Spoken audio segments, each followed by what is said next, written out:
बीते साल महाराष्ट्र में मार्च से दिसंबर तक यानी 10 महीने में 10 साल से नीचे के 67,110 बच्चों को कोविड हुआ। इस साल के आंकड़े परेशान करने वाले हैं। करीब 4.25 महीने में ही 10 साल से नीचे के 1,06,222 बच्चे संक्रमित हुए। बीते 43 दिनों में 76,000 से ज्यादा बच्चों को कोविड हुआ है। डॉक्टर कहते हैं कि करीब 70% बच्चों को की कोविड रिपोर्ट निगेटिव आई है, पर एंटीबॉडी पॉजिटिव है। ऐसे में बच्चे गंभीर अवस्था में ही अस्पताल पहुंच रहे हैं, जिससे उन्हें काफी परेशानी हो रही है। 8 महीने का मुस्तफा 8 दिनों से बीमार है। मुंबई के केजे सुमैया अस्पताल में कुछ दिन वेंटिलेटर पर रहा। कोविड नेगेटिव है, पर एंटीबॉडी पॉजिटिव। बच्चे को मल्टी सिस्टम इन्फ्लेमेटरी सिंड्रोम नाम की एक ऐसी तकलीफ है जो कोविड संक्रमण के कुछ समय बाद होती है। अब हालत में सुधार है। कुछ 8 दिन पहले इसको खांसी से सीना एकदम जकड़ रहा था, बुखार लग रहा था, और मतलब आज से थोड़े दिन पहले ऐसा लग रहा था, लेकिन इतना ज़्यादा नहीं लग रहा था। उसके बाद इसका सीना एकदम जकड़ने लगा। उसके बाद मैंने इसको पास के अस्पताल में दिखाया था, दवा लिया वहाँ से, तो इसको फ़ायदा नहीं हो रहा था। फिर मैंने सुमैया हॉस्पिटल में, मुझे किसी ने जानकारी दी, यहाँ पर जाओ, बच्चे के डॉक्टर बहुत अच्छे बैठे हैं, तो यहाँ पर मैं आई और मेरा बच्चा माशाल्लाह पहले से बहुत अच्छा है। अभी बच्चे को अराउंड 40% ऑक्सीजन लग रहा है, एंड जो सांस लेने को तकलीफ थी वो भी काफी ज्यादा इम्प्रूव है। एंड जो उसके ब्लड रिपोर्ट थे, इनिशियली प्लेटलेट भी उसके 12 लाख के अराउंड थे, तो हमने एंटी प्लेटलेट थेरेपी एस्पिरिन भी चालू किया, उसको स्टीरॉइड भी चालू रखा। अभी ग्रेजुअली धीरे धीरे अभी हम लोगों ने डोज भी कम किया है, उसका IVIG का एक डोज हो चुका है, एंड स्टीरॉइड भी हमने अभी कम किया है, एंड ग्रेजुअली अभी बच्चा इम्प्रूव है। इसलिए अभी हमने उसको NIV non invasive ventilation support पे डाल दिया है उसको करके। महाराष्ट्र में पिछले साल 9 मार्च से 31 दिसंबर तक यानी 10 महीनों में 10 साल से नीचे के 67,110 बच्चों को कोविड हुआ था। इस साल के आंकड़े हैरान करने वाले हैं। 1 अप्रैल से 13 मई तक यानी महज 43 दिनों में ही 10 साल से नीचे के 76,401 बच्चे कोरोना संक्रमित हो चुके हैं। इस साल 1 जनवरी से 12 मई तक 10 साल की उम्र से नीचे के कुल 1,06,222 बच्चों को संक्रमण हो चुका है। करीब 72% मामले बीते 43 दिनों में ही दिख गए। इनमें 13,152 संक्रमित बच्चे 4 साल से नीचे के हैं। 60 to 70% बच्चे जो फीवर के साथ में आ रहे हैं, और लाइक डायरिया का कंप्लेंट है, कफ का कंप्लेंट है, इचिंग, रैश, ये सब तरीकों का कंप्लेंट लेके आ रहे हैं। अगर उन सबको वर्कअप कर रहे हैं तो इट कम्स अराउंड 60 to 70% जो बच्चे आ रहे हैं वो कोविड एंटीबॉडी पॉजिटिव आ रहे हैं। तो they are in the category of misc. तो जिसमें भी 3 टाइप की कैटेगरी होती है, कैटेगरी 1, 2, 3। जो 1 कैटेगरी है उसमें कैसा रहता है कि जो mild fever with covid antibody titres positive. जो कैटेगरी 2 है उसमें fever will be high grade and high antibody titre and high inflammatory marker also, जैसे कि फेरेटिन, डी डाइमर, CRP, ये सब चीज़ें बहुत हाई रहेगा। एंड 3rd कैटेगरी वो सबसे ज़्यादा खतरनाक कैटेगरी है। उसमें बच्चा आ रहा है शॉक के साथ में, लाइक हाइपोटेंसिव शॉक, BP बहुत कम हो रहा है बच्चों का, और जिस कंडीशन में आते हैं वो बिल्कुल भी वक्त नहीं दे पाते हैं कि उनको अगर इमरजेंसी एकदम इमीडिएटली ट्रीटमेंट नहीं चालू किया तो उनकी जान को बहुत ज़्यादा धोखा रहता है। तो उनमें high dose of steroid and high dose of IVIG का रोल रहता है, वेंटिलेटरी सपोर्ट का रोल रहता है। मुंबई के केजे सुमैया अस्पताल में नवजात बच्चों के लिए नए ICU बेड जोड़े गए हैं। बड़ों के मुकाबले बच्चों के अस्पताल और ICU बेड बेहद कम हैं। ऐसे में बच्चों में बढ़ते मामले और तीसरी लहर की तैयारी के लिए बच्चों के ICU बेड बढ़ाने शुरू हो चुके हैं। जानकारों की हिदायत है कि नन्हे बच्चे अपनी तकलीफ बयान नहीं कर सकते, इसलिए कोविड रिपोर्ट और जांच पर नहीं बल्कि बच्चों में दिख रहे हल्के लक्षण पर ही सावधान हो जाएं और फौरन डॉक्टर को संपर्क करें। मुंबई से पूजा भारद्वाज, NDTV इंडिया। कोरोना की इस महामारी में ऑक्सीजन, दवा और बेड दिलाने के नाम पर ठगी भी हो रही है और कालाबाजारी भी। दिल्ली पुलिस ने इस तरह के फ्रॉड की शिकायत पर 100 से ज्यादा FIR दर्ज की है। पेश है हमारे सहयोगी रविशंकर शुक्ला की रिपोर्ट। दिल्ली के रजत जैन को अपने रिश्तेदार के लिए रेमडेसिविर लाने को कहा गया।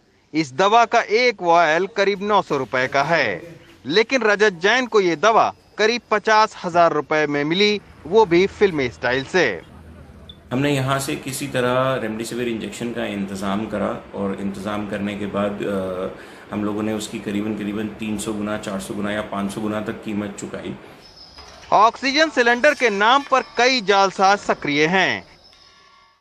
पहले ये अपना नंबर व्हाट्सएप ग्रुप पर फॉरवर्ड करते हैं, फिर ऑनलाइन पेमेंट अपने खाते में करवाकर गायब हो जाते हैं।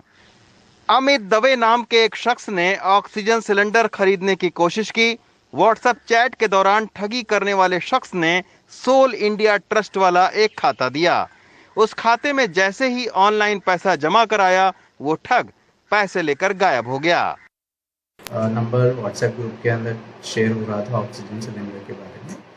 मैंने उनको वो जो एडवांस का अमाउंट था, वो अकाउंट नंबर जो शेयर किया गया था, जो कि एक ट्रस्ट के नाम पे था प्रतिष्ठित बैंक के साथ में, तो मैंने उसमें वो पैसे जमा कराए और 1-2 घंटे तक फ़ोन पे घंटियाँ बजती रही। उसके बाद में वो फ़ोन स्विच ऑफ हो गया।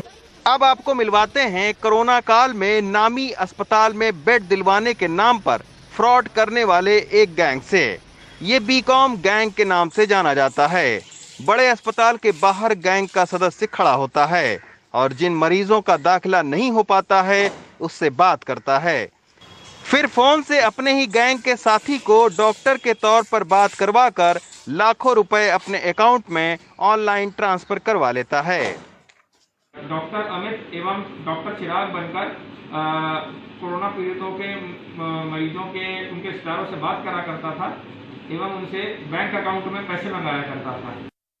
दिल्ली पुलिस ने 115 से ज्यादा कोरोना संक्रमण से संबंधित फ्रॉड के मामले दर्ज किए हैं। कई लोगों को पकड़ा भी है, लेकिन ये ठग कोरोना काल में लोगों की मजबूरी का फायदा कैसे उठाते हैं, ये सुनिए। कोरोना संक्रमण की इस लहर में एम्बुलेंस के नाम पर भी खूब मनमाना पैसा वसूला गया। कई एम्बुलेंस चालकों को अब पुलिस ने पकड़ा भी है। कोरोना की इस महामारी में रिपोर्टिंग के दौरान मेरा भी कई बातों को लेकर भ्रम टूटा है। हालांकि तमाम सारे लोग एक दूसरे की मदद करके राहत भी पहुंचा रहे हैं, लेकिन हमारे ही बीच ऐसे तमाम सारे ठग हैं जो ऑक्सीजन बेड ही नहीं बल्कि शमशान घाट में लकड़ी और कफन को लेकर भी लोगों के साथ फ्रॉड कर रहे हैं। हालांकि अब इस फ्रॉड को लेकर अदालत भी सख्त है और पुलिस भी कई सारे फ्रॉडियों को सलाखों के पीछे पहुंचा रही है। दिल्ली से रवीश रंजन शुक्ला, एनडीटीवी इंडिया। कमाल के लोग हैं। एक तरफ महामारी है तो दूसरी तरफ कफन चोरी तक के किस्से सामने आ रहे हैं। और भोपाल में Indian institute of science education and research आइजर के वैज्ञानिकों ने कृत्रिम मेधा यानी आर्टिफिशियल इंटेलिजेंस पर आधारित एक किफायती तंत्र विकसित करने का दावा किया है जो लोगों की आवाजाही पर नजर रखेगा और अगर कहीं सामाजिक दूरी या सोशल डिस्टेंसिंग के नियमों का उल्लंघन हो रहा है तो उसे लेकर अलर्ट भी करेगा।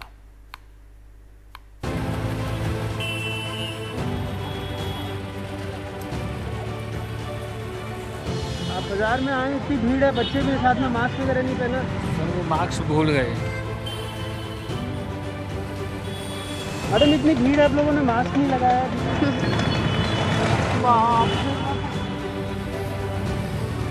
आप अभी शॉपिंग कर रहे थे, मास्क वगैरह नहीं लगाया था वैसे बच्चे। हाँ सर, थोड़ा जल्दबाजी में हो गया है, बट नेक्स्ट टाइम से ध्यान रखूंगा मास्क। अब ये बहाना किया तो मशीन बज उठेगी।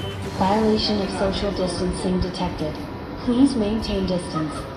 भोपाल के Indian institute of science education and research ने आर्टिफिशियल इंटेलिजेंस और मशीन लर्निंग से लैस ये निगरानी सिस्टम बनाया है जो आसानी से पता लगा लेगा कि स्कूल, कॉलेज, बाजार या किसी अन्य सार्वजनिक संस्थान की जगह पर सोशल डिस्टेंसिंग का पालन हो रहा है या नहीं, वहाँ मौजूद लोगों ने मास्क पहना है या नहीं।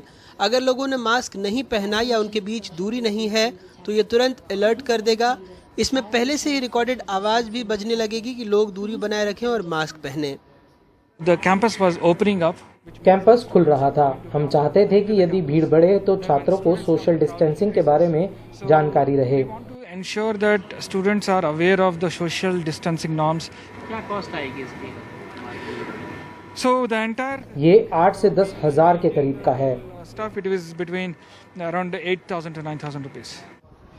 इससे दूर दराज बैठकर ही किसी जगह पर कोरोना से जुड़ी गाइडलाइन का पालन आसानी से कराया जा सकता है। इसकी कीमत भी बेहद कम है और इसे आसानी से कहीं भी ले जाया जा सकता है। डॉक्टर मित्रदीप भट्टाचार्य जी डॉक्टर शांतनु तालुकदार के साथ IISER भोपाल में केमिकल इंजीनियरिंग विभाग के असिस्टेंट प्रोफेसर वेंकटेश्वर राव और BMMS छात्र काशी विश्वनाथ ने ये सिस्टम तैयार किया है। एक ग्रुप ऑफ पीपल में वो लोग 6 फीट का डिस्टेंस मेंटेन कर रहे हैं या नहीं, तो ये डिवाइस आपको वो 6 फीट डिस्टेंस अगर मेंटेन नहीं हुआ तो अलार्म देगा ऑन दैट पर्टिकुलर लोकेशन। तो ये एक इनिशिएटिव है through which we will try to keep that social norms perfect in different public gathering places. Mainly 3 component है इसमें। एक है इसका कैमरा जो कि पिक्चर लेता है और वीडियोस लेते हैं। Then the main processing unit है एक छोटा सा कंप्यूटर एंड उसके साथ ही एक स्पीकर है, मतलब जिससे हमें कोई साउंड मिल सके। तो ये कैमरा जैसे पिक्चर या वीडियो लेता है, फिर इस पिक्चर्स को ऑटोमेटिकली एनालाइज करता है एंड डिटेक्ट करता है कि कोई भी पर्सन अगर मास्क नहीं पहना है और अगर 2 पर्सन के बीच में या 2 इंसान के बीच में एटलीस्ट 3 फीट की डिस्टेंस 3 to 6 फीट डिस्टेंस है कि नहीं है। अगर नहीं होता है देन ये कंप्यूटर स्पीकर को एक सिग्नल देता है एंड उस हिसाब से आइदर द स्पीकर एक अलार्म बजाएगा और एक रिकॉर्डेड वॉइस प्ले करेगा, जो कि आप यहाँ पे ऑलरेडी देखे हुए हैं। फिलहाल ये प्रोटोटाइप कैंपस के लिए है, लेकिन मांग हुई तो संस्थान बाजार में आपूर्ति करने के लिए भी तैयार है। इस छोटे से उपकरण को किसी भी भीड़ भाड़ वाली जगह या बाजार में आसानी से रखा जा सकता है, जिससे कोविड-19 के दौरान सामाजिक दूरी के पालन को सुनिश्चित किया जा सके, वो भी किसी पुलिसकर्मी या सुरक्षाकर्मी की मौजूदगी के बगैर, क्योंकि इस दौरान सामाजिक दूरी को पालन करवाने में ही कई सुरक्षाकर्मी भी संक्रमित हो चुके हैं। भोपाल से कैमरा पर्सन रिजवान खान के साथ अनुराग द्वारी, एनडीटीवी इंडिया। उन्नाव और रायबरेली के बाद अब कानपुर में गंगा किनारे खरेश्वर घाट पर भी बालू में बनी हुई बहुत सारी कब्रें दिखने लगी हैं। स्थानीय लोग कह रहे हैं कि बहुत से लोग जिनके पास अपने घर वालों की चिता के लिए की लकड़ी खरीदने का पैसा नहीं होता, वो शव यहाँ बालू में दफन कर जाते हैं, जो इन दिनों काफी ज्यादा दिखाई दे रहे हैं।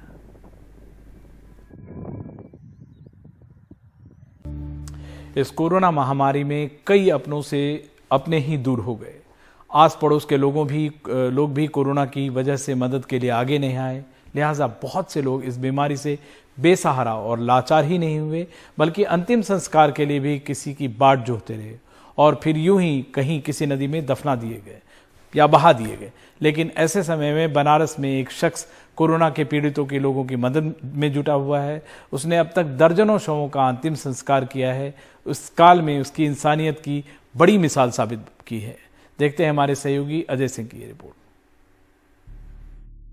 वाराणसी के मणिकर्णिका घाट पर पिता का अंतिम संस्कार करती कात्यायनी, कोई भाई नहीं है, सिर्फ 3 बहनें हैं। वकील पिता की हार्ट अटैक से मौत हो गई। उन्हें कोरोना नहीं था, फिर भी ऐसा खौफ कि उनके आस पड़ोस के लोग भी नहीं आए। परिवार के दूसरे सदस्य भी बीमार थे, लिहाजा वो भी नहीं पहुंच पाए। तब बहनों ने ही पिता के अंतिम संस्कार की सोची। अंतिम संस्कार के लिए शरीर को नहलाना था, तो भाई बनकर बेटे का फर्ज निभाने एक अनजान शख्स आता है। जब तक दाह संस्कार कंप्लीट नहीं हुआ, अमन पूरे टाइम हमारे साथ खड़े थे। हमारे लिए वो साक्षात देवदूत है। मणिकर्णिका घाट पर चिता की मुखाग्नि में अकेले पड़े शख्स की मदद करने वाला ही अमन कबीर यानी गोलू है। वो इस समय बनारस में कोविड से असहाय लोगों का सहारा बना है। अस्पताल से लेकर मणिकर्णिका घाट तक अमन किसी न किसी की डेड बॉडी का अंतिम संस्कार करते मिल जाएंगे। बॉडी उठने से लेकर के वहाँ मणिकर्णिका घाट तक बॉडी पहुँचा, वहाँ की पूरी व्यवस्था, चिता की पूरी व्यवस्था, इतना कौन करता है कोविड काल में? एक दूसरे को लोग पहचानते नहीं हैं। अमन बिना किसी डर के हर रोज कोविड के शिकार लोगों का अंतिम संस्कार कराते हैं। जिनको कोई नहीं छो रहा है, जो परिवार के होते हुए भी वो लाचार हो जा रहे हैं, उनके परिवार के लोग भी नहीं छो रहे, तो ऐसे लोगों का अंतिम संस्कार लगभग 100 लोगों का अंतिम संस्कार कर चुका हूं अभी तक। अमन जब से बालिग हुए हैं तब से बेसहारा लोगों की सेवा कर रहे हैं। दिमागी रूप से अस्वस्थ और बेसहारा सैकड़ों लोगों को उन्हें उनके घर पहुंचा चुके हैं। कोरोना ने सिर्फ आदमी की ही जान नहीं ली है, उसने हमारी इंसानियत की भी जान ली है। आपसी भाईचारे और सद्भाव को भी तार तार करने की कोशिश की है। लेकिन अमन कबीर जैसे लोगों के हौसले और जज्बे कोरोना के इस चाल को मात दे रहे हैं। अमन कबीर के इस हौसले और जज्बे को हम सबका सलाम। वाराणसी से पुरुषोत्तम के साथ अजय सिंह, एनडीटीवी इंडिया। इंसानियत की एक बेहतर कहानी। और उत्तर प्रदेश के बरेली में शुक्रवार को ऑक्सीजन एक्सप्रेस ट्रेन पहुंची। ऑक्सीजन एक्सप्रेस में 49.67 टन यानी करीब 50 टन ऑक्सीजन लाई गई है। बरेली में ऑक्सीजन की ये बड़ी खेप पहुंचने के बाद यहां हो रही ऑक्सीजन की किल्लत के दूर होने की उम्मीद की जा रही है।